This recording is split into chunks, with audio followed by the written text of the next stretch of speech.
Hello. Hello, my friends. Happy Friday. Thanks so much for coming to spend part of your Friday evening with me. Today is Friday, October 11th of 2024. And I had to look on my calendar because I was feeling it's been a day. I thought it was a full moon. It's not. There's 6 more days left until the full moon. And I just had that full moon energy today. Did anybody else have a crazy day today? It's been a day. It's been a day, but I'm here with you. And it has been 4 weeks today since Enrique Delgado-Garcia was killed while at the police academy for the Massachusetts state troopers in New Braintree. One of the Braintrees. I think it's New Braintree, Massachusetts. And still, there are no answers. No answers. But I've uncovered some things in 2 very similar cases that kind of shocked me. So I'm here to help. I'm here to help with this investigation by providing the information that I have uncovered because call me Al. Oh, Alice is not on the screen right now, but you can call me Alice because I fell into a rabbit hole on this and I found 2 very strikingly, eerily similar cases from 2023 that may just help the investigation along. And I know that all of you are so anxious to find out the truth about what happened to Trooper Enrique Delgado-Garcia because they did pin him on his deathbed. His class graduated, I think today's the 11th, on Wednesday, and they had their graduation.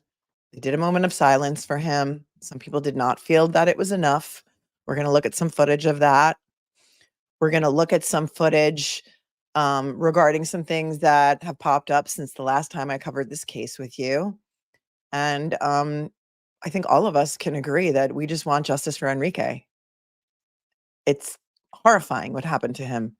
And I think Sean McDonough said it best today in his tweet. El Jefe, Sean McDonough. Prayers up for Sean, who is doing hurricane cleanup today down in Florida. Here's Sean's tweet from earlier today. Officer John O'Keefe, no video, no witnesses, 3.5 days arrests were made. Trooper Enrique Delgado-Garcia, video evidence, multitude of witnesses, 30 days, no arrests. Who is hiding the ball this time? Says Sean. And he posts two pictures. One of Officer John O'Keefe, one of Trooper Enrique Delgado-Garcia. I think everyone would like to know the answer to those questions. But like I said, I found out some stuff and I'm here to help. And I know that you guys are here to help too. So you can pick up where I left off on my research and hopefully help David Meyer, the attorney, the former prosecutor who's been tapped to head up this investigation because the Worcester County District Attorney's Office said that they have a conflict because Enrique, before he became a trooper, worked as a victim advocate for the Worcester DA's office. And it was his dream to become a Massachusetts state trooper. And tragically, he was killed weeks before his intended graduation from the academy. If you are not familiar with the case, I'll give you a brief synopsis. Enrique Delgado-Garcia was 25 years old, of Worcester, Mass. He was a recruit of the Massachusetts State Police 90th Recruit Training Troop. He entered in April and was scheduled to graduate from the academy on October 9th, just this past Wednesday. Delgado-Garcia started at the academy after spending time as a victim witness advocate for the Worcester County DA's office. Now, media was initially told on September 12th of 2024 that Garcia, quote, became unresponsive in the boxing ring during a defensive tactics training exercise, end quote, after suffering a, quote, medical crisis, end quote. He was rushed to UMass Memorial Medical Center, where he remained on life support until his death on Friday, September 13th of 2024. Family members describe his injuries as Enrique having a severe brain injury, broken and or missing teeth, and a broken neck. Vertebrae that were fractured, multiple cervical vertebrae fractured. Since his date of death, it's been reported that 99 trainees dropped out of the current state police recruit class, and a total of 450 of the 1,476 state police trainees who started at the academy since 2020 have quit. That is a 30% dropout rate. I don't know how that compares to other police academies in other states or other counties, but it seems very high to me. But, what do I know? Worcester District Attorney Joe Early Jr., who would normally have jurisdiction, said he was looking for an outsider to lead the probe because Delgado-Garcia was formerly his employee. And we watched that press conference together where he paraded Enrique's family up for the press conference, had them standing there. They were devastated, as any mother would be, and cousins and brothers would be, and did his press conference, and also paraded up his entire staff who also knew Enrique Delgado-Garcia. And then when the press was allowed to ask questions, they asked if the family would like to talk, and he was like, no, they don't have anything to say. And no, my employees don't have anything to say either, because look at them, they're devastated. And it was weird. It was a weird press conference, and we watched it together and we pointed those things out. Since then, former prosecutor David Meyer has been chosen to lead the investigation. So his death, September 13th, 5 days later, September 18th, another trainee from that same class came forward with his experience at the academy. Giovanni Baptiste says he faced racist comments and hazing during his training. And I want to just read a little bit of that to you. Let's see if we can actually, there might even be a video clip. Hang on.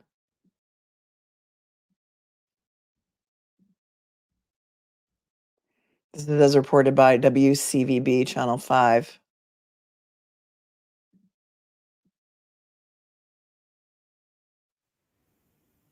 You don't have to watch it. Okay.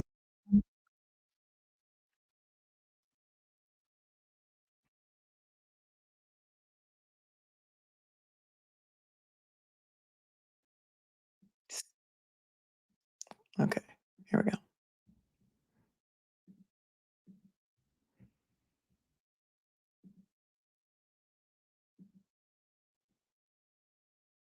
Afternoon, and he says he faced racist comments during.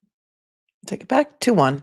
This fellow trainee this afternoon, and he says he faced racist comments during his time at the academy and was also singled out to perform tasks that seemingly did not have anything to do with police training.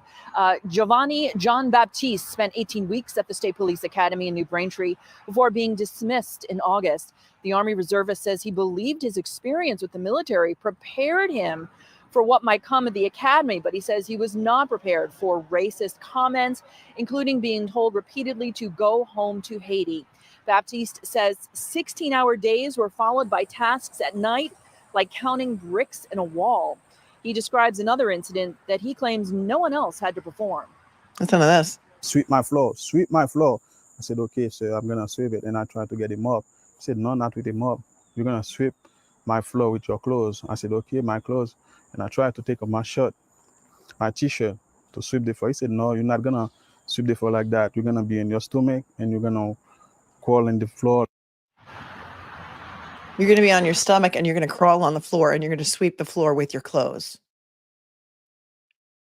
Baptiste says he knew Enrique Delgado-Garcia, a fellow classmate at the academy, and he suspects he may have faced the same treatment. Delgado-Garcia died after becoming unresponsive during a training exercise in a boxing ring.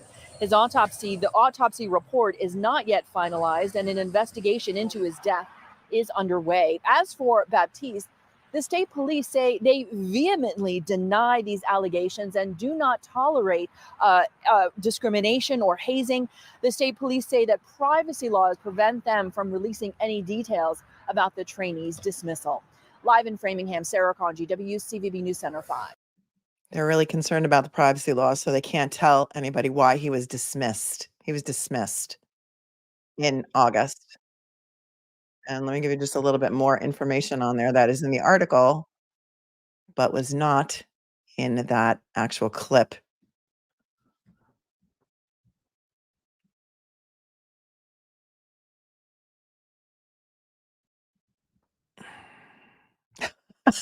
You're not going to believe what just came up. What just came up. I have to share it with you because you're not even going to believe it. Okay. If you don't think your phone is listening to you all the time, here it is.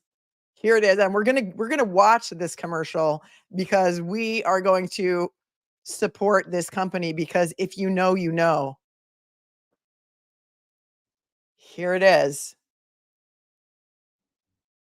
Makestickers.com. And then I also got labels for my own packaging. I just really wanted to give my brand a little bit more of a professional look. The ordering process was super easy, and overall, I'm just happy with my purchase and how everything turned out. Who knows about makestickers.com? Makestickers.com is where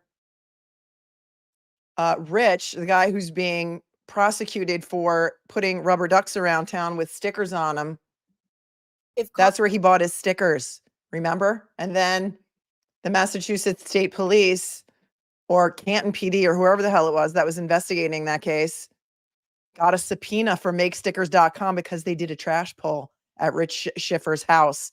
They did a trash pull and they got the receipts from makestickers.com. And they called makestickers.com and they're like, yeah, we want all the orders that Richard Schiffer ever made to your company.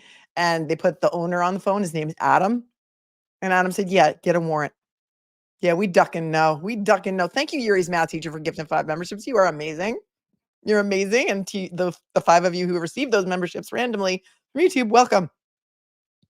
Welcome. One of them is Karen. Karen says, thanks so much for my membership. Yuri's math teacher, truly amazing.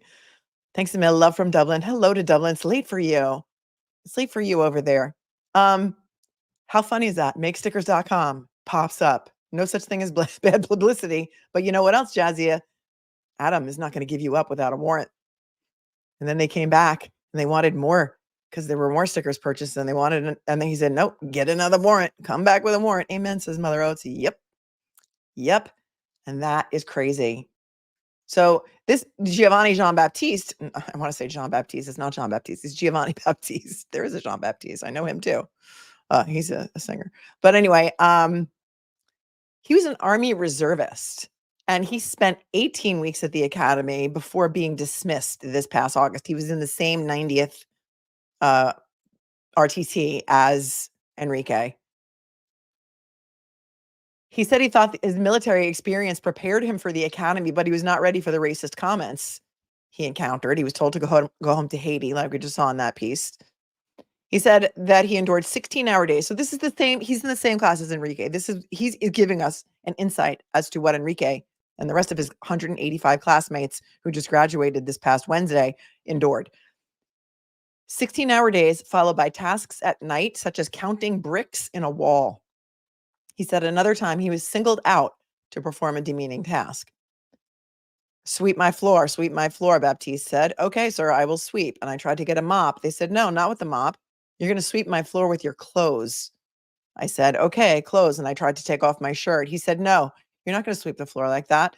You're going to be on your stomach and you're going to crawl on the floor. Baptiste said he knew Enrique Delgado-Garcia, a fellow classmate at the academy, and he suspects that he may have faced similar treatment. As you all know, or maybe you don't know, Delgado-Garcia died after becoming unresponsive during a training exercise in a boxing ring. I still do not think, and this article was published September 18th. Today's October 11th. I still don't think the autopsy report's been finalized yet. And that's what it says here. And it says an investigation is underway. In a statement, the Massachusetts State Police said, the Massachusetts State Police does not tolerate any form of hazing, discrimination, or misconduct, and we thoroughly investigate any allegation of such behavior. The individual with whom you spoke was dismissed from the 90th recruit training troop last month and is not permitted to reapply to the MSP. Privacy laws prevent the department from commenting further on any details of the trainee's dismissal. However, the department vehemently denies the allegations. And then it says in this article, News Center 5 is looking into current and previous concerns about the State Police Academy. If you or a member of your family have an experience to share, please email us at newsroom@wcvb.com. No names or information will be shared without permission. Oh, Glary, you don't even know what I found. You don't even know what I found. And the crazy thing is, one case is in Colorado, one case is in Indiana.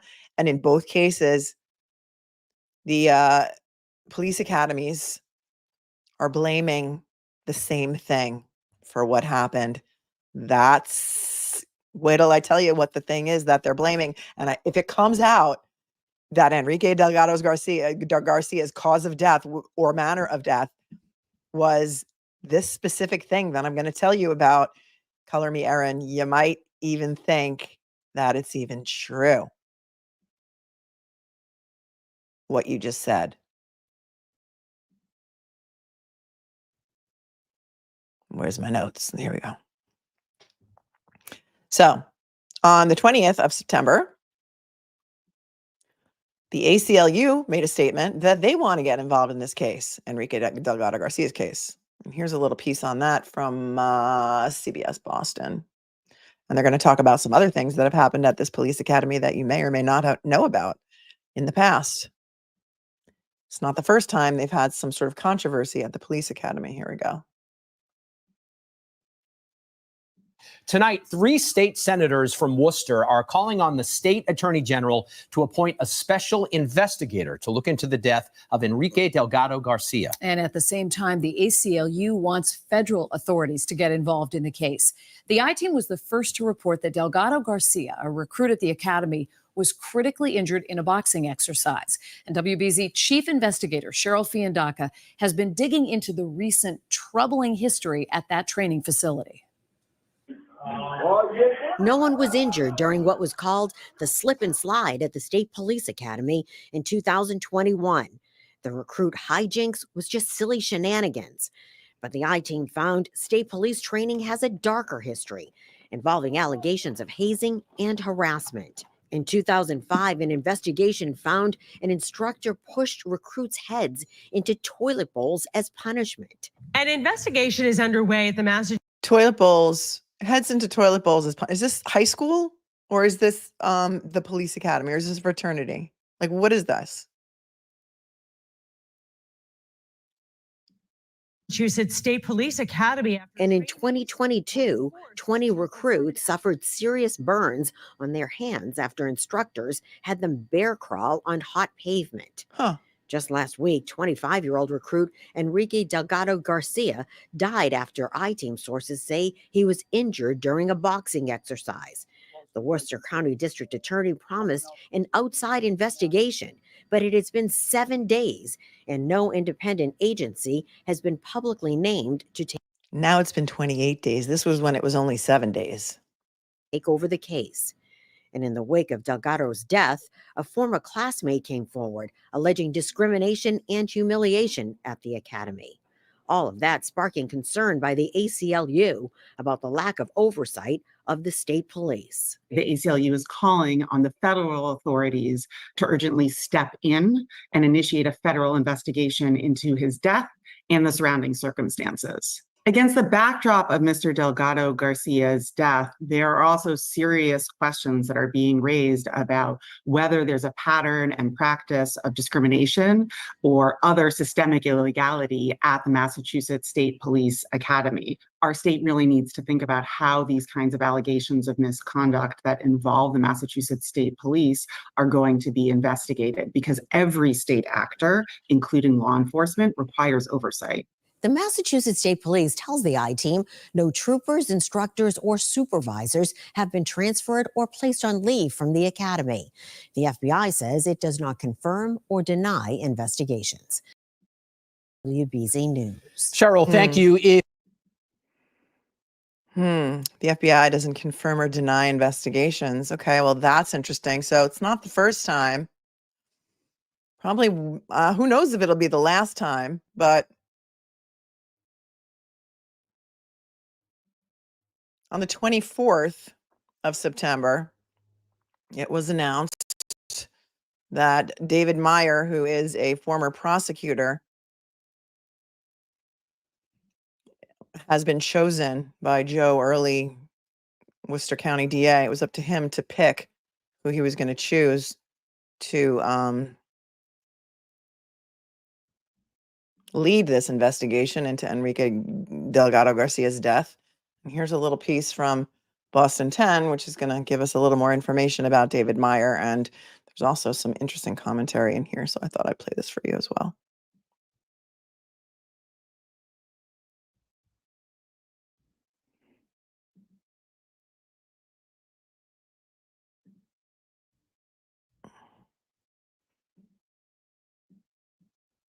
We're learning more tonight about the man tapped to lead the investigation into Enrique Delgado-Garcia's death. He's the trooper killed in a training exercise at the police academy earlier this month. Delgado-Garcia was sworn in as a trooper from the hospital before passing away. Here's NBC 10's Bianca Beltran with the latest, new at 6. A photo of Enrique Delgado-Garcia hangs at the desk where he worked in the Worcester County District Attorney's Office as a victim witness advocate. The investigation into his death following a training exercise at the State Police Academy now moves from the DA's office to Attorney David Meyer, appointed by the Massachusetts Attorney General to provide an independent review. I'm grateful to Attorney General Campbell for that appointment. He appears to be a highly experienced and respected prosecutor, and I'm That's the Governor, Maura Healey, for those of you who don't know. sure he'll assemble a team and do the work. Objectivity, transparency will be the cornerstones of how David approaches this. Attorney Gerard Leone worked with Meyer when they were both assistant district attorneys in Middlesex County. So any work that's already been done on the case, any fact finding, will be turned over to David Meyer and his team. And I expect that he will look at everything, and knowing David with a fine-tooth comb. And he will consider all of that information, but he won't rely on any of it. He'll do his own investigation of anything that's been done to this point. Well, I'm here to help, you guys. I'm here to help. Wait till you see what I found in other states. It's a thing. This is a thing. Some people call it fight night. Some organizations call it fight night. Some organizations call it fight day. But I'm going to push the investigation along by showing you what happened in these two other cases. Retired Judge Jack Liu defended a criminal case Meyer prosecuted in 1991. This guy is not going to be intimidated by the state police.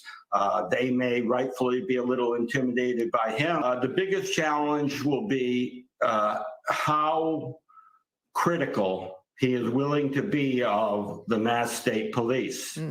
I hope very critical, but he has to follow the evidence. The family of Enrique Delgado-Garcia tells us that the public is invited to honor him at the Mercadante Funeral Home in Worcester Friday evening from 4 to 8 o'clock. And they tell us that Delgado-Garcia, who was pinned as a state trooper on his deathbed, will receive full state police honors. Reporting in Boston, I'm Bianca Beltran, NBC 10 Boston. So there's that. Some people are saying it's an open secret that they have fight night. Here's a heartbreaking piece where Enrique's mom speaks out right before her funeral. Right before his funeral, which was just, I believe it was on what was the date of his funeral? The 28th.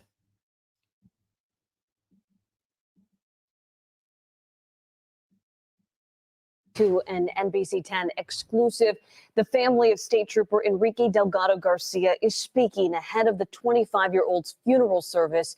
He died 2 weeks ago from injuries he sustained as a recruit during a boxing exercise at the academy. And in the last hours of his life, he was sworn into the force. And tonight, our NBC 10's Bianca Beltran shares his family's message. Sandra Garcia said her son, Enrique Delgado-Garcia, always wanted to dedicate himself to helping others. When he told her he was interested in law enforcement, she said she worried for his safety, but as a family, they supported his dream. The last time she spoke to him, she caught him as he was leaving home at dawn for the State Police Academy, weeks away from graduating. The next time she saw him was in the hospital. She was told he was hit in the head and lost consciousness. She said all his teeth were broken and he had bruises on his body. Her heart tells her there was great negligence. As an independent investigator now takes on the case, she wants transparency. She wants to know what happened because with so much damage done, she believes something strange happened. Enrique's stepfather, Jose Perez, says he will remember him as a warrior. Yo lo recordaré como un guerrero. Who fought until his final day for his values and his dream. The family is inviting the community to honor Enrique Delgado-Garcia, starting with calling hours here at Mercadante Funeral Home in Worcester from 4 to 8 Friday evening. Funeral services will take place Saturday morning starting at 10:30 with full state police honors. Now, NBC 10 Boston will bring continuing coverage of these services as well as the ongoing investigation into his death. Reporting in Worcester, I'm Bianca Beltran, NBC 10 Boston. Here's a piece from WJAR regarding the funeral. Get out your tissues, folks. Well, it's been an emotional day in Massachusetts. A funeral was held for State Trooper Enrique Delgado-Garcia, who died following a state police boxing training exercise. NBC 10's John Barbaric reports from Worcester. Lots of law enforcement throughout New England coming here to Worcester today to remember the life of Enrique Delgado-Garcia. A lot of emotions today. An outpouring of love today outside the Mercadante Funeral Home in Worcester. Enrique was a joy. A casket draped in stars and stripes for 25-year-old trooper Enrique Delgado-Garcia. He wanted to make a difference. Bagpipes and drums fill the air as a state police helicopter flies overhead. Hundreds of brothers and sisters in blue offering their condolences to a life lost too soon. It feels impossible. It's an incredible loss for his friends, his family. Enrique Delgado-Garcia died more than 2 weeks ago during a training exercise in a boxing ring at the Massachusetts State Police Academy. Mary Hart and Caroline Root are two of his longtime friends. He was the best hugger. Even the first time I met him, he gave me the biggest hug. Delgado-Garcia entered the 90th Recruit Training Troop back in April. He was set to graduate on October 9th. He had a passion for service and an infectious personality. To know him was to love him. He was here to love and to be loved. Longtime friend Mary Hart says there's one thing she'll always remember about Delgado-Garcia. His smile and his care and his genuine care. His genuine care. Delgado-Garcia's autopsy results have not been released yet, and Massachusetts State Police have suspended boxing exercises. In Worcester, John Barbaric and They did. They suspended boxing exercises. So there's that. There was an article in Worcester, this week in Worcester.com. It's dated October 1st, but it says 16 days later, Massachusetts State Police acknowledge Enrique Delgado-Garcia. And on the 16th day, the Massachusetts State Police publicly acknowledged Enrique Delgado-Garcia, finally. Delgado-Garcia died on they say the 14th, but I believe it was the 13th of September, after what initial reports described as a medical crisis during a training exercise at the Massachusetts State Police training facility. That medical crisis, according to Delgado-Garcia's family, a severe brain injury, broken teeth, and a broken neck. According to reporting by NBC 10, he sustained the injuries during a self-defense exercise in a boxing ring. They go on to say that in this article, that's not normal practice for the MSP to wait 16 days to acknowledge a line of duty death, which this was. So their social media, the MSP, did not acknowledge him until the 30th of September, following his funeral on Saturday, September 28th. However, there was another state trooper who lost her life March 3rd of 2022 while on duty. Her name is Trooper Tamara Bucci, and they acknowledged her the very next day. There was another trooper, Thomas Devlin, who was killed during a traffic stop, July 2018. He died on September 3rd of 2020 from injuries he sustained in that incident, and the MSP announced his death on social media the same day. Same as Trooper Thomas Clardy, who died in a motor vehicle crash March 16th, 2018. MSP announced his death the same day. And then they go on to say, why is Delgado-Garcia different? MSP has treated the death of Delgado-Garcia differently. He died while performing the duties of his position, which is paid at the State Police Academy. That is a death in the line of duty. That the state hasn't shown him the same respect among others who died in the line of duty is disgraceful. While there's an investigation into his death that applies to any line of duty death, including the MSP post about his funeral made September 30th. The ongoing investigation is no excuse for 16 days of silence. The simple answer: a member of the public isn't responsible. Anyone held accountable for Garcia Delgado's death will be inside the blue line. The cult of silence has already begun all the way up to the MSP's public relations. That is according to This Week in Worcester. An opinion piece. What say you? Oh, Susan Costello, thank you so much for giving 10 memberships, and to all 10 of you who were randomly selected by YouTube, welcome to you as well. It's very generous. Thank you, Susan. Aurora Knight says this entire quote case is disgusting and disgraceful, revolting, disrespectful. Shame on MSP, says Izzy. Andrea says, I have a feeling they took advantage of language barriers. People are saying another cover-up. I have questions. Agreed. Questions. We are outraged. Susan McHugh says no one feels safe in Massachusetts. Melissa, I have so many questions too. And Deborah Guzman, or Guzman, thank you so much for gifting 5 memberships. You're also very kind and generous tonight. I appreciate you so much. So 99 troopers dropped out of this same exact trainee class. And we looked at the piece from Mr. Baptiste, who was kicked out in August from that same exact class. There was a friend who spoke to the news who did not want to be identified, a friend of Enrique's, who said that Enrique had described his experience in the academy as physically and mentally torturous. Now, a former trainee from a previous class is sharing the same concerns. He wants to remain anonymous. He said, it's just morning, noon, and night of pure hell and torture, said the man who did not want to be identified to the 5 Investigates, which is who published this story. I get discipline. I get the whole aspect, but not hazing, not make somebody feel like a piece of scum, he said. You're not just weeding out the weak people, you're weeding out the good people. This article was published October 8th, which is just a couple of days ago. And it goes on to say that last week, Massachusetts Governor Maura Healey installed a new state police colonel from outside the organization who will lead an internal investigation.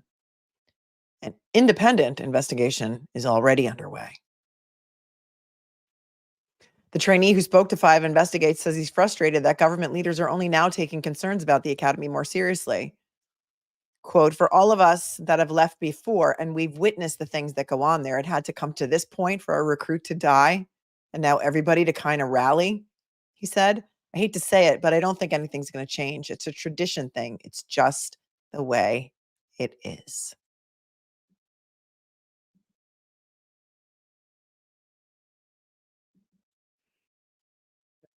Short pieces from the graduation that took place on Wednesday, in which Enrique would have been graduated, but due to current events, he was not able to be there.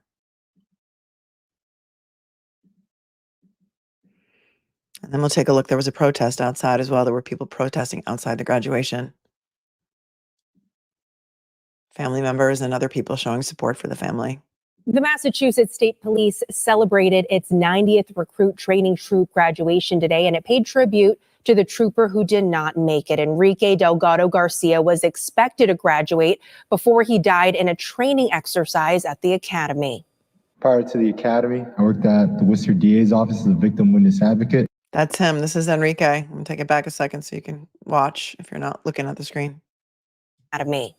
Prior to the academy, I worked at the Worcester DA's office as a victim witness advocate. The reason I stayed is because I wanted to help people. I wanted to be there for them on their worst days and help make that bad day a little bit better.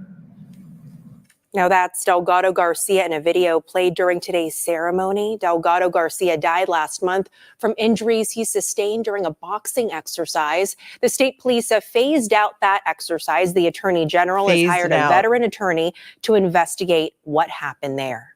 Yeah, they've phased it out. They didn't just, cancel it forever. They just phased it out. Here's a look at what went on outside the graduation this Wednesday.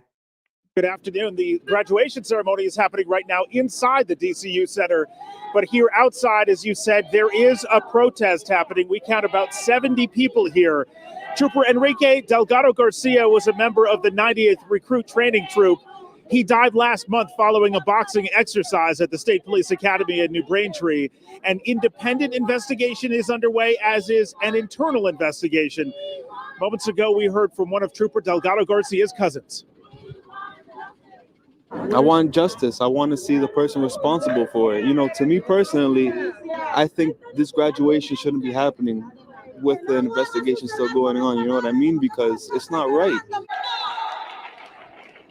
And this is video of the graduation ceremony going on inside. There was a moment of silence for Trooper Delgado-Garcia. You'll notice the badges have a black band on them. Today is the culmination of a 25-week program. There are 185 newly appointed troopers. That's 166 men, 19 women. About 1/3 are people of color. 18% of the new troopers are military veterans. Following the ceremony today, the newly sworn-in troopers will begin their careers on the road with road patrols, with field training officers for the first 3 months of their service. Again, as the ceremony is happening inside, there's a protest happening here outside. Reporting live in Worcester, Todd Kiskevich, WCVB News Center 5. That was that. That was that. Someone needs to break the silence. Hello, Princess Mish. How are you? One of my amazing moderators. How is their conscience? Where are the interviews with the classmates? How about the supervisor and instructor? Aurora Knight wants to know. I want to know too. Thanks, Lily Rose doesn't want to get me in trouble. So she's not even going to say what she really thinks. And look at this. I mean, we've only got 965 people watching. Usually there's, when we're talking about Karen Reed or we're talking about Aiden Carney, there's 4,000 plus people watching. It's just like not an interesting enough story for people to tune into on a Friday night. Guess what? I'm not going to shut up about it. I'm just not. So like I said, I found some other cases for you that are very similar, almost too similar to this one. And what is so crazy about these two other cases is that one of them was reported on the Law and Crime website literally, I hate that word literally, but I'm going to use it anyway, literally days before Enrique Delgado-Garcia was killed. days before. I don't know if anybody's made the connection between these three cases, but I'm here to I'm here to connect the dots for people. And what I'm going to show you, some of the video is disturbing. So before I do that, we're going to listen to a word from our sponsor, because that way we don't have to worry about it. I have an amazing sponsor. My sponsor is Aura. They're sponsoring this show. For those of you who know, recently Bank of America went down. It was hacked. Also, there was another hack where everyone's social security number, every single American social security number was leaked to the dark web, including mine. You know how I know? Because Aura told me, because I use Aura. So I don't have to worry about it. And I don't want you to have to worry about it either. So let's take a quick word from our sponsor. And then we're going to get on to see some disturbing video from some of the other cases that I have.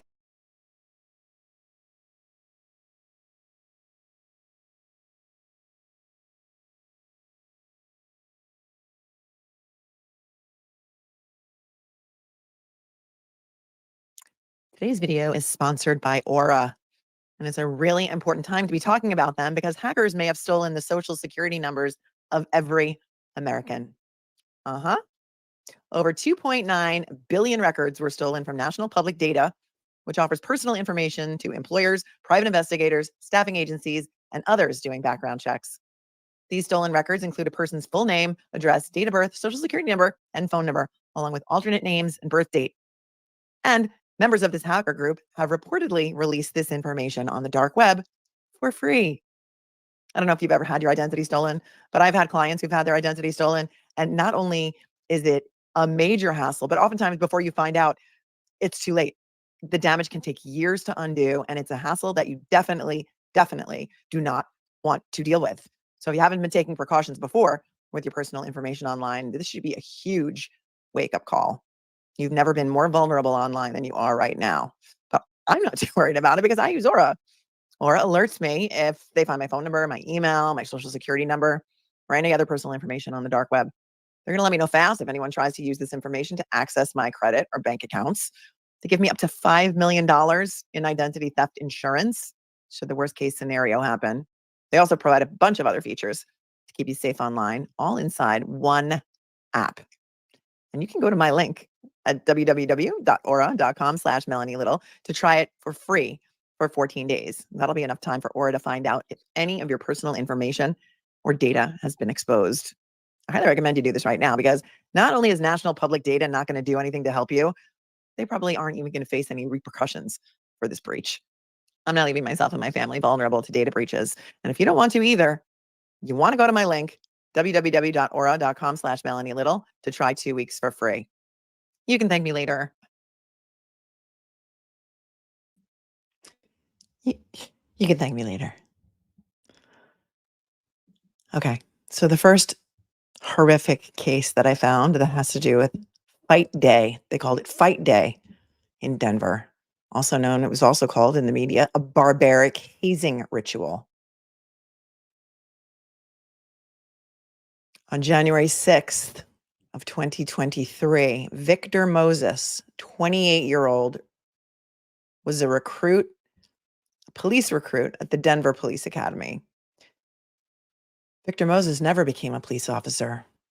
Instead, he was catastrophically injured and permanently disabled on January 6th of 2023 during the police academy's extremely violent recruit hazing ritual known to all Denver police as Fight Day.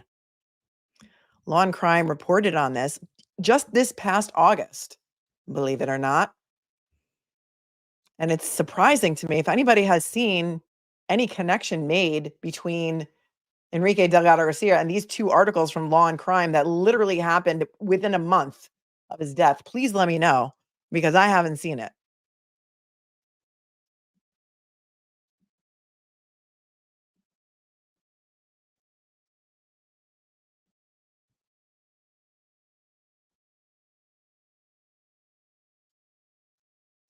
Victor Moses was rendered a double amputee after Fight Day. Take a look at this.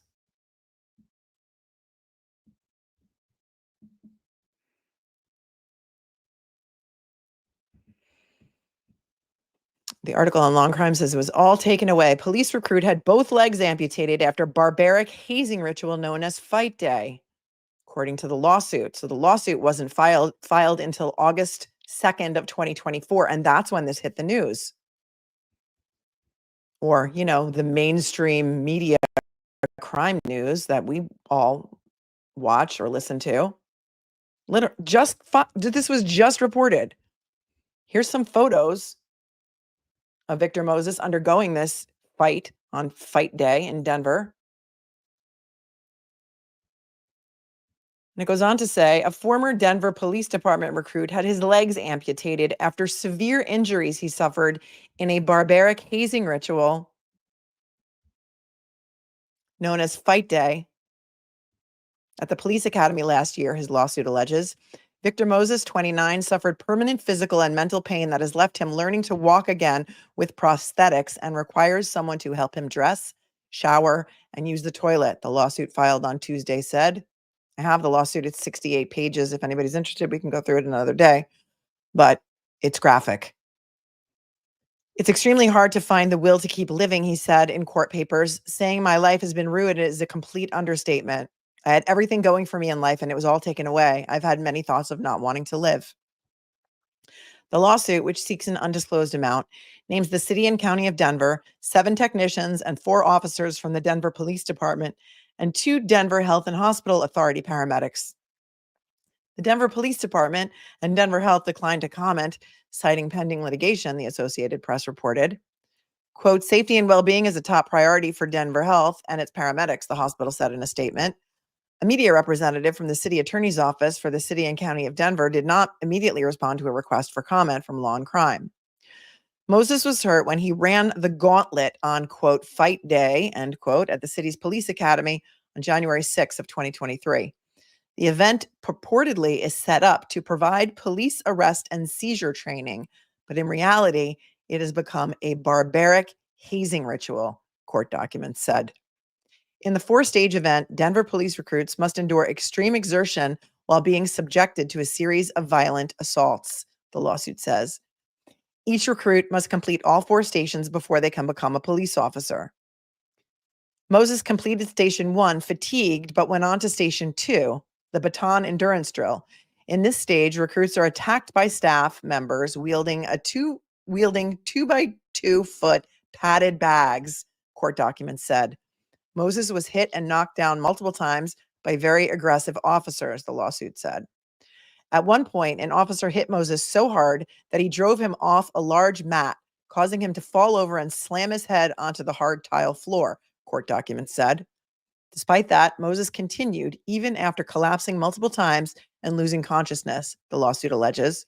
Some of the technicians remained named in the lawsuit, allegedly lifted him so he would complete Station 2. When he collapsed again, a safety officer called paramedics stationed near the drills to check on him.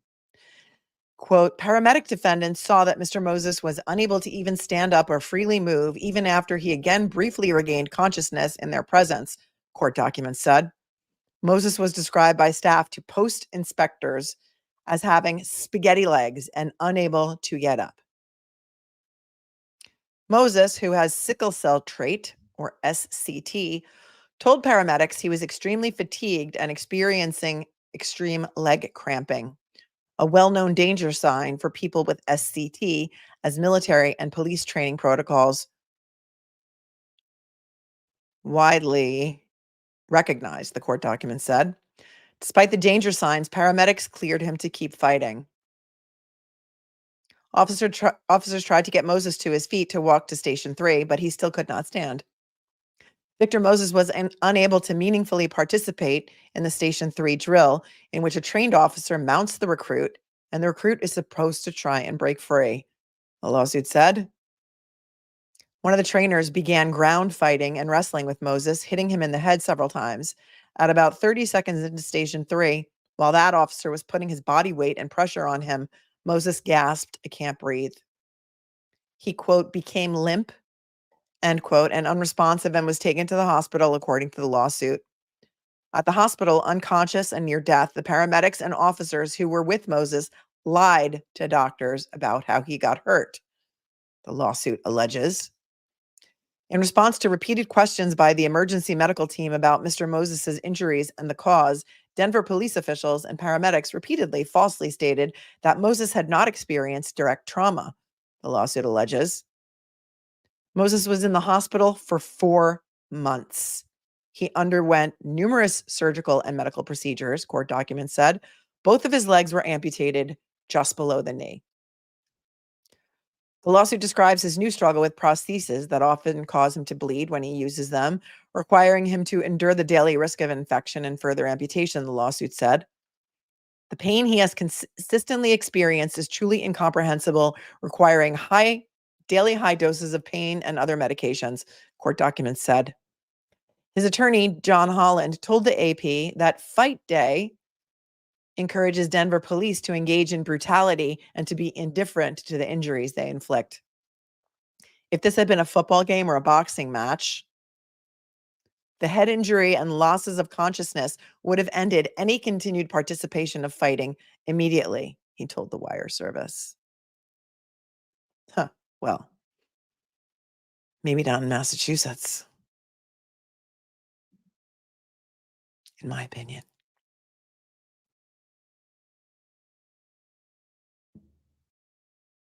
So here, in their investigation in Denver, they're blaming sickle cell trait for what happened, not only to Victor Moses, but to Asen Hacker, who endured the same sort of thing, except it was called Fight Night in Indiana. But before we go there, let's take a look at a piece that actually shows Victor Moses, and he speaks in this piece from Fox 31 Denver, and this was published June 30th of 2024.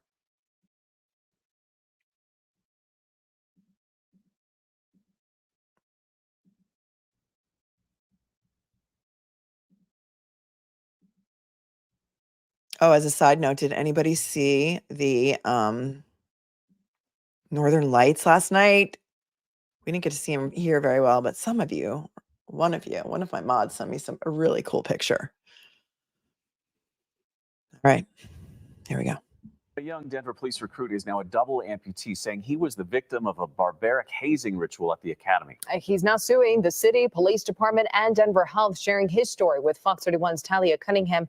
All new tonight at 9. Talia. Well, Erica, the incident happened last year on January 6th, and Victor Moses was 28 years old at the time with aspirations of becoming a police officer. You see right here, he's pictured in his recruit uniform with dreams of helping people through law enforcement, but claims that that was all shattered by the agency itself. Take a look here. This is Moses now. You see he's in a wheelchair, now a double amputee as he now fights for justice. So we sat down with Moses today, who shared that he's permanently disabled and disfigured for what he says is a brutal hazing ritual within the academy. He's now suing for excessive force and negligence. That lawsuit just filed today.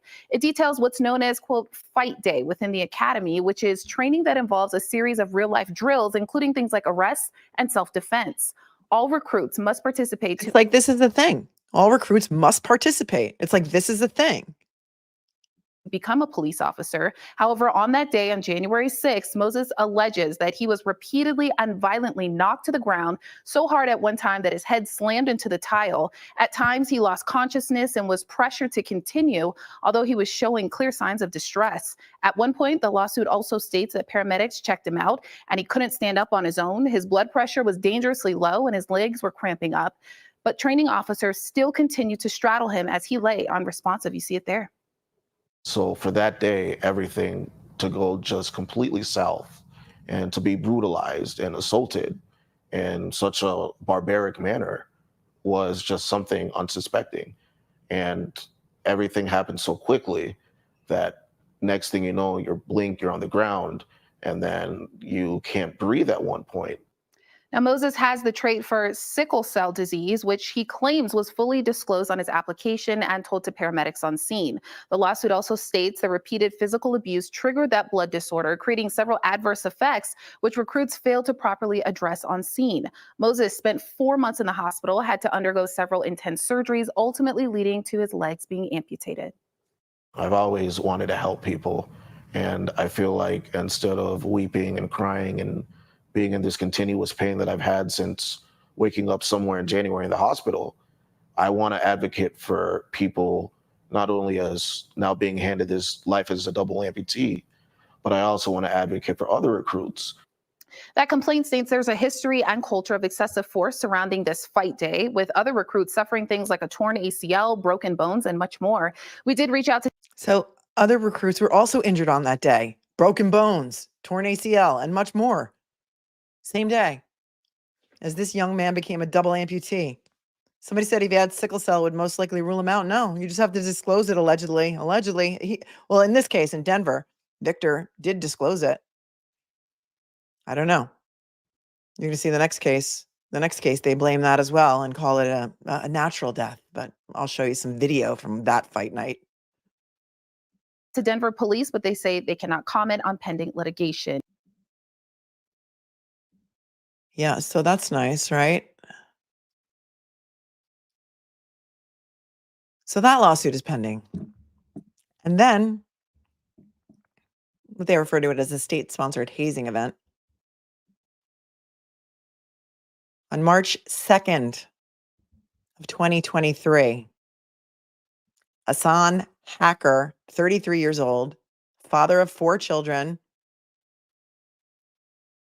and husband to Courtney Hacker. According to his obituary, he was born in Queens, New York in 1990. His family eventually moved to Indiana, where he attended Bedford North Lawrence High School. He was a basketball standout for the Stars and went on to play college ball for Olney Central College. Son Hacker died on March 2nd, 2023, after he participated in what the Evansville Police Department called, quote, routine physical tactics training at the Southwestern Indiana Law Enforcement Academy. The academy trains Evansville Police Department recruits alongside the police and sheriff's office cadets. I lost my place. From agencies spanning southwestern Indiana. Hacker reportedly fell ill while undergoing basic training with Southwestern Indiana Law Enforcement Academy. He had just joined the force in December. So he joined in December. This happened in March. Before becoming a sheriff's deputy, Hacker worked as a coal miner, and his fellow recruits described him as a top-level athlete. Among Hacker's class was an Evansville Police Department recruit who was hospitalized following the same exercises Hacker was participating in when he fell ill, according to EPD spokeswoman Sergeant Anna Gray. In a news release, Gray described the exercises as, quote, routine physical tactics, end quote. The Indiana State Police is conducting the broader investigation into Hacker's death. Coroner Steve Lockyer listed Hacker's cause of death as natural and having been brought on by exertional sickling and sickle cell trait. According to the Corey Stringer Institute of the University of Connecticut, exertional sickling is a condition in which red blood cells change shape during exercise and build up in a person's blood vessels, causing decreased blood flow. Exertional sickling can occur in people who carry the sickle cell trait.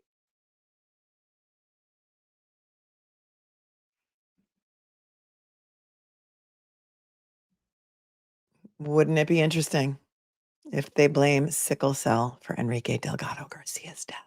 I think so. Listen, they've told the family there's video of this boxing match, right? This alleged boxing match.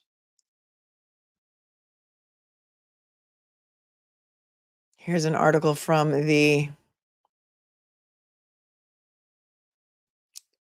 what is this? Evansville Courier and Press from April 18th of 2023. I like to go to local news for these stories because I find that they are so invested in them, and they really kind of do a better job reporting than, national. Coroner releases cause of death for Vanderburgh Sheriff's deputy who died during training, and here are some photos of the honoring during his funeral.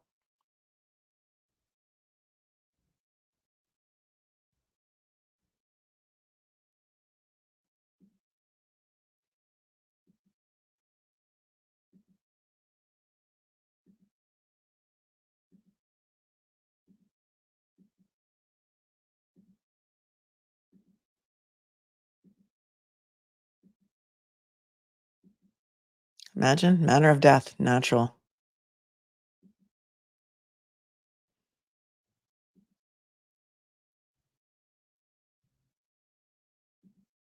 Oh no, I clicked on that by mistake. Unless it's makestickers.com, we're not watching any more ads.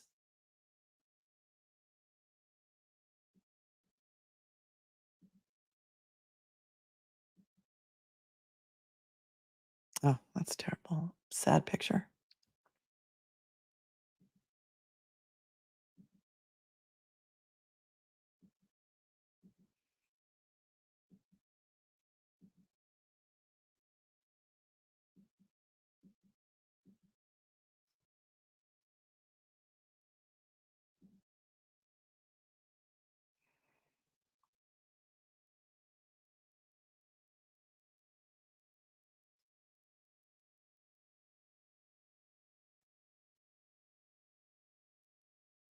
I think I read most of this to you. It says in November of 2020, for those of you wondering about sickle cell trait, in November of 2020, the U.S. Army announced it had begun testing recruits for sickle cell trait to identify at-risk soldiers. Major Sean Donahue, a command surgeon at U.S. Army training and doctrine command, said the screenings were designed to help soldiers differentiate between cases of heat stroke and conditions like exertional sickling. Tuesday afternoon, this was all the way back in 2023, Sheriff Noah Robinson said the VCSO was reviewing the newly released coroner's report and consulting with the Indiana State Police regarding the status of their investigation. The Courier and Press asked an EPD spokesperson if recruits are screened for sickle cell trait, but it did not receive a response prior to the publication of this article. The Courier and Press also left a voice message with the Southwestern Indiana Law Enforcement Academy Tuesday afternoon. During Hacker's funeral, VCSO Sergeant Eric Nilsson, who oversees field training and was his direct supervisor, said Hacker excelled at every aspect of his deputy training, a sentiment his fellow recruits shared. He felt a calling to help people. Nilsson recalled he wanted to be a role model for his children. He could not wait to get out on patrol to help people.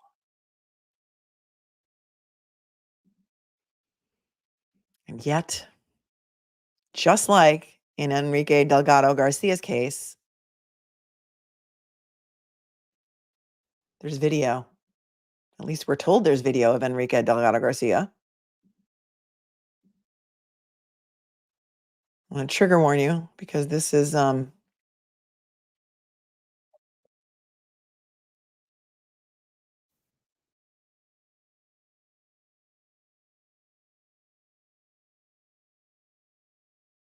And then I it's also another got labels for my makestickers.com own commercial. Go packaging. figure. I just really wanted to give my brand a little bit more of a professional look.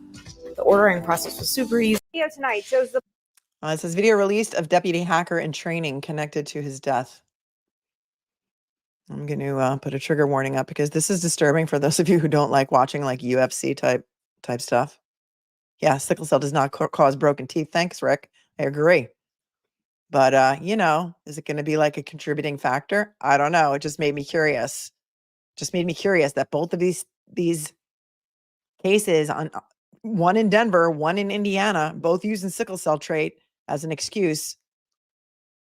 Thank you. Thanks, Mrs. Mish. I don't have to go find mine. Here we go.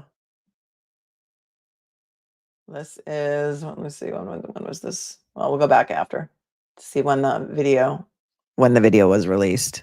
The police training exercise involving fallen Vanderbilt County deputy Asan Hacker just hours before his death.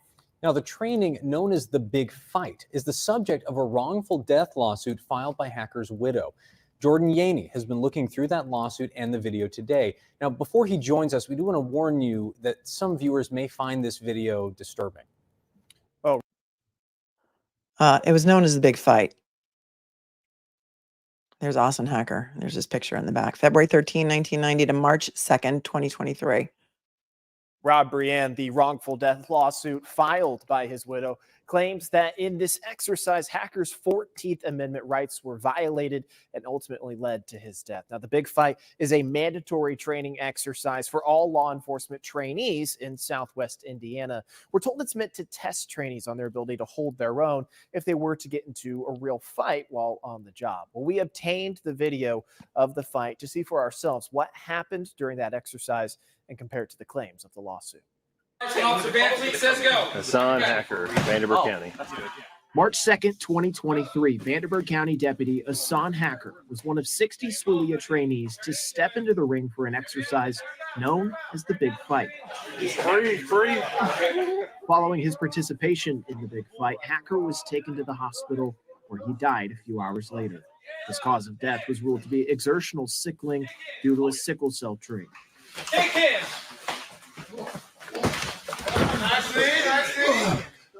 But what happened over the course of the 7-minute fight has been called into question in a wrongful death lawsuit filed by Hacker's widow. It was a 7-minute fight.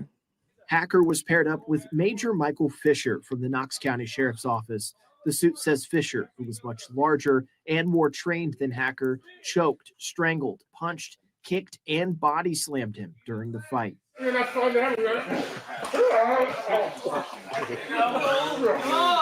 Very early on, it's clear that Hacker is exhausted and struggles to keep up with Fisher. What's unclear, though, is whether that's from the strain of the fight or for medical reasons. Punch him. Kick him. Hacker, get pissed off. Kick him. 3.5 minutes into the fight, things take a turn. One is good, two is better. Hacker takes several punches to the head and is visibly stumbling. At that point, Fisher starts to let up. Get up, come on, get up! He slams Hacker to the ground one more time, then starts to take it easy, letting Hacker get on top of him and work towards ending the fight. Let's go. You better weld that head. You better come on. But even after his trainer dialed back, Hacker's noticeably exhausted, struggling to get Fisher into handcuffs and then collapsing. That's where the video cuts off. Yeah, that's where it Hacker cuts off. laying on his back. The lawsuit claims there were obvious signs Hacker needed immediate medical assistance, and none was given for a, quote, significant period of time. But based on where the video stops, it's unclear how quickly those in the room came to Hacker's aid. The suit is asking for monetary damages in Hacker's death and also a jury trial. In a statement, Vanderbilt County Prosecutor Diana Merce said in part, "We reviewed the file and found no concerns of any criminal activity or any signs of wrongdoing." We reviewed the file. We reviewed the file. Did you do an investigation or you just reviewed the file? And as we've reported, Hacker did eventually go to the hospital where he died several hours later. It's important to note we received about 60 videos of trainees participating in the Big Fight. While there were a number of different trainers, the process, as you can see from video of some of those fights, was pretty much the same that we saw in Hacker's video. We also reached out to Sheriff Noah Robinson about the release of the video and the lawsuit. He says the sheriff's office continues to mourn the passing of Deputy Hacker. He did go on to say, when talking about the lawsuit, quote, "We believe many of the allegations contained within that complaint are either inaccurate or misleading." The sheriff's office is not named in that lawsuit. I mean, of course. Hi right? guys, I just wanted to show There it is, you the order I makestickers.com. got in from Make Stickers. I got individual stickers in matte for all my customers, just a little special treat that they get.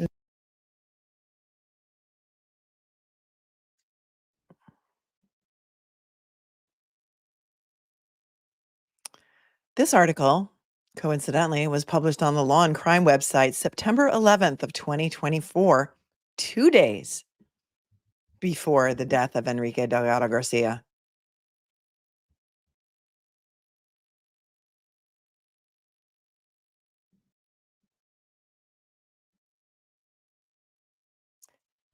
Deputy died after being choked, hit, and body slammed in UFC style state-sponsored hazing event, says a lawsuit.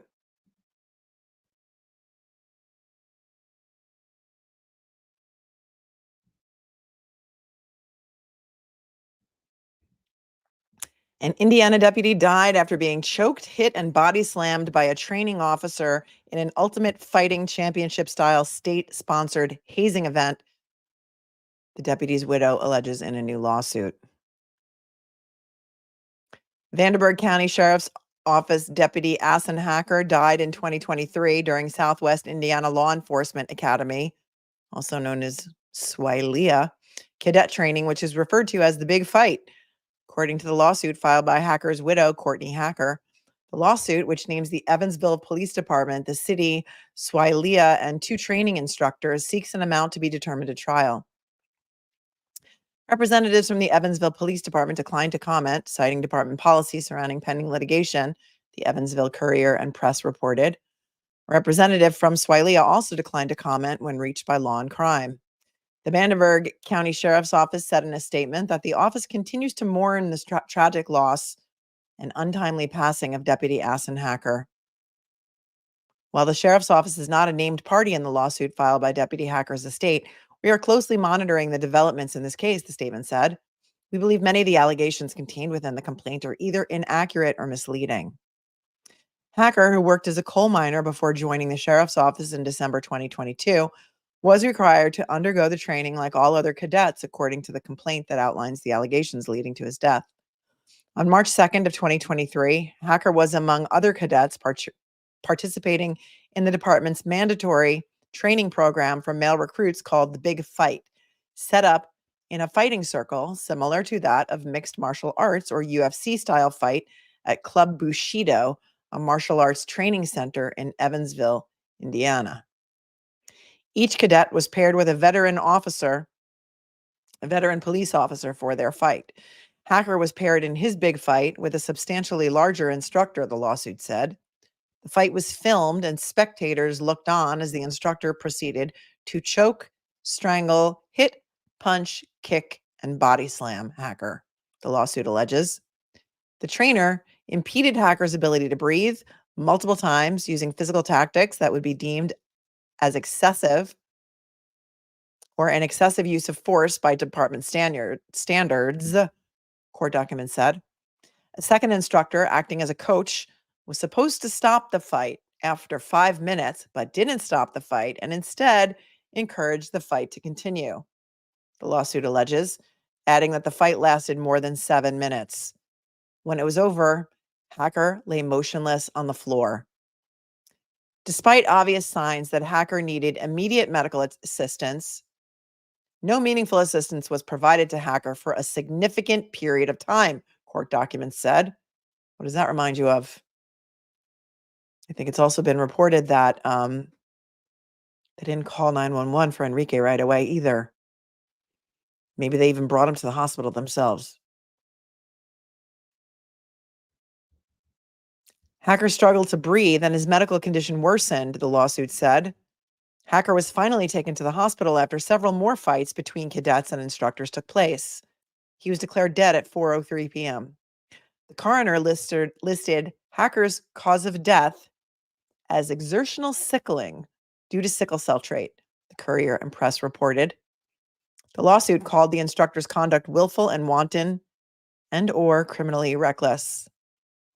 The Big Fight was not a legitimate training exercise, but rather a state-sponsored hazing event that created an obviously dangerous situation, the lawsuit said. And that is only 2 examples that I found of something very similar that appears to have happened to Enrique Delgado-Garcia. But of course, it's 30 days and there's no answers yet. But it will be interesting to see what the answers are, if any. What, if any, the answers will be. Thank you, Miss Scarlett Hall, for gifting a membership. You're so kind and generous. Oh, here's Jen's missing tooth. So happy to find you. Thanks for the 5. I've applied at my county attorney's office to be a victim's advocate because Enrique's story inspired me to do better. Oh, I love that for you. That's amazing. Congratulations. Cyber Chicken Boston, thank you so much for the 20. That's so very nice and generous of you. Cat Lady, thanks for the 10. In Enrique's case, police took badges from hospital guards so they could access the medical records and were harassing nurses to disclose private information. Well, I cannot I cannot attest to the truth and veracity of that, and I don't want to spread information. But if that's true, that's tragic and horrific and illegal. Thank you, Cat Lady. Jules Cares chimes in with, watch Enrique's autopsy will have sickle cell. Nixon 3191 says, we had an MSP state police officer teach us a self-defense class at our high school, and he literally was showing us how to throw boxing punches and told us to always hit first, which is against Massachusetts law.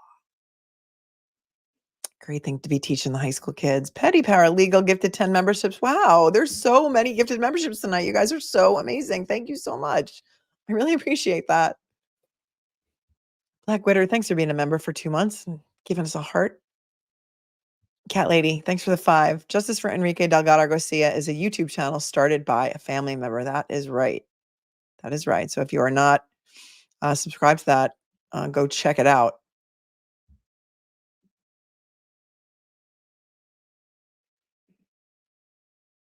What say you, my friends?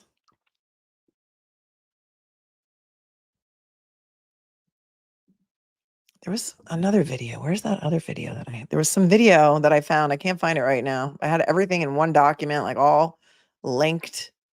It took me a ton of time to get all this together. And now I find that I don't have that link, but there is a link. There's a video where you see him sitting in the back, like passed out, while there were like 20 fights that went on that day for this fight night.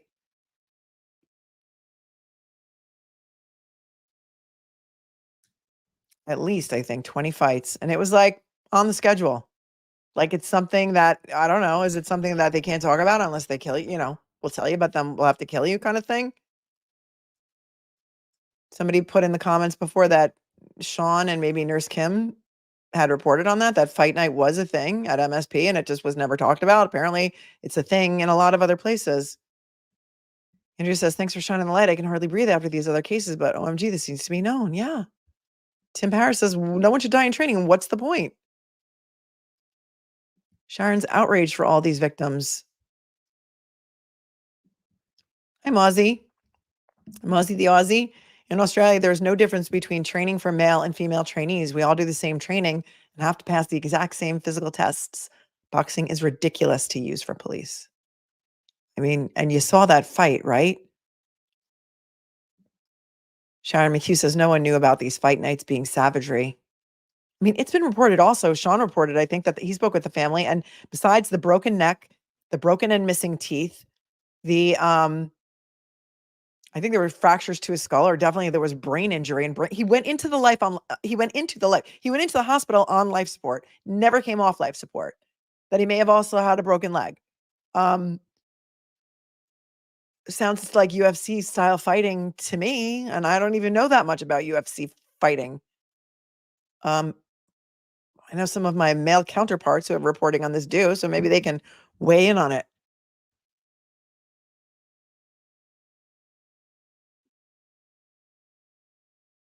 Amita says it's almost like they let people in with this just so they can do this. It's just horrific, in my opinion, she says.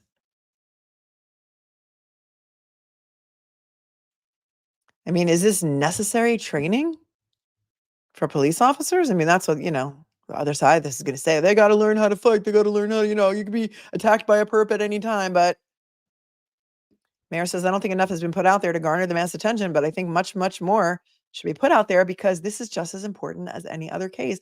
There is a family who had to bury their 25-year-old son last week. Nobody should ever have to bury a child, especially you're going into the police academy. It's your dream to become a state trooper, to help people.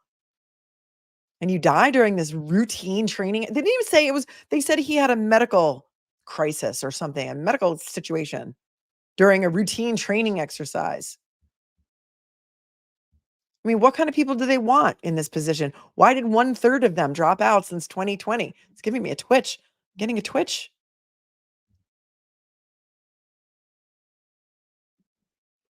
Connie says, I wonder what the guy who did this to him has made any statement. He looks so big, like a big bully. Well, they're going to get some statements in the civil lawsuit because apparently nobody found anything criminal. Local Wars, hi. I'm a female combat veteran. Thank you for your service. And this reminds me so much of how ridiculous boys can get when training. It's like Lord of the Flies. Apparently women did not have to do the big fight. Only the men did. Rara says, so police do own the medical examiner, it sounds like. When do you think, when, if any time, do you think we're going to get some answers on the cause and manner of death for Enrique Delgado-Garcia? How long is it going to take? How many deaths are in UFC fighting? That's a great question. I don't know the answer to that. Quizzy Cowgirl.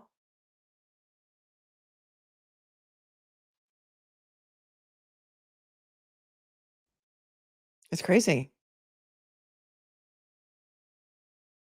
Yep, another state. Another case brushed under the carpet. Under the carpet. I don't know how to pronounce her name. I'm sorry, darling. But I'm sure, I think it's Gaelic. I don't want to mispronounce it. Cale Burke says agencies all over the country are in a recruitment crisis. I wonder why. Would you want your son or daughter going into the police academy right now? I wouldn't. I have 2 kids older than Enrique. Julie Murphy says the academy should be closed pending the results of the investigation. Whatever happened needs to be known to ensure it doesn't happen again. Star Z says, even so, UFC fighting and training to be a trooper are 2 wildly different things. Yep. And Princess Mish says you can tap out in a UFC fight. Yep.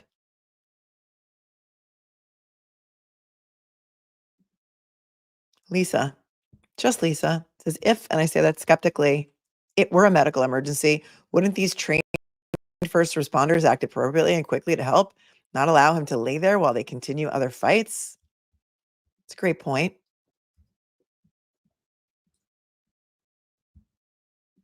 It's a great point. You would think, right? But apparently Enrique did not get very fast medical attention either. And why was he on life support from the time he got in? And they kept him on life support because he was an organ donor. So his mother made that choice. Imagine having to make the choice of pulling the plug on your child. Horrific. It's horrific. And you guys in Massachusetts, you're not getting any answers. Here's something somebody sent me earlier.